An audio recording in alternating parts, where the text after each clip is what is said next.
Hey, imagine getting the chance of a lifetime to go to a Super Bowl only to find out you don't have a seat for the game, even though you have a ticket and spent a lot of money. Well, it happened to over 400 fans because of incomplete construction at Cowboy Stadium. And now they're filing a class action suit against the NFL. Joining us right now is the lead attorney, Michael Avenatti, and a plaintiff in the case, Bruce Ivey. We also reached out to the NFL, but did not get a response. We do have an official quote from the commissioner. But first, let's hear the story. Bruce, why did you go to the game?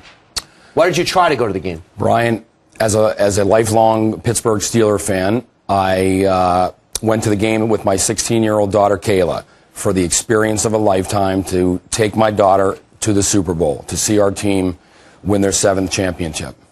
You tried to get in. You thought you had a ticket. When did things start going off the rails? When did you learn that you didn't have a seat?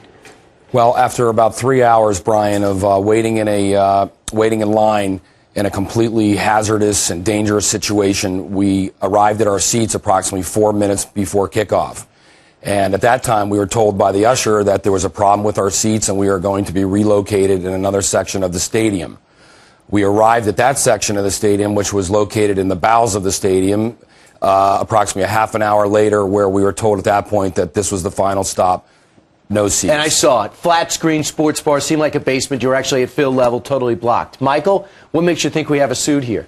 Well, it's clear that the NFL and the Cowboys knew this was a problem well before the start of the game. These are temporary seats. They were temporary seats, and frankly, there should have been no temporary seats. They should not have been installing temporary seats in the days leading up to the game. This should have been planned out, and it wasn't. And the truth should have been told to these fans before they traveled to the game. Well, it's hard to argue with this. Here's what the commissioner said. Realize it's a problem. He says this.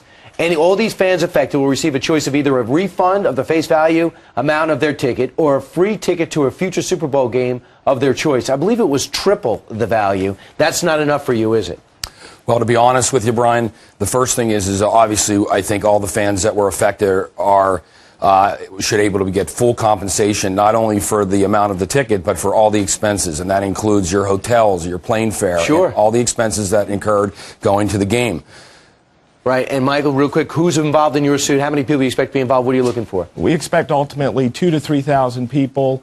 We've been contacted by hundreds of fans. And again, these fans only want just compensation. No one's trying to get rich from this, and no one should get rich from it. Right. These are true fans, not there to see an event. I've never seen anything like a Super Bowl like that, and I've been to 15. Michael Avenatti and Bruce Ivey would like to stay with you throughout the entire process. Thanks so much. Thanks for having us.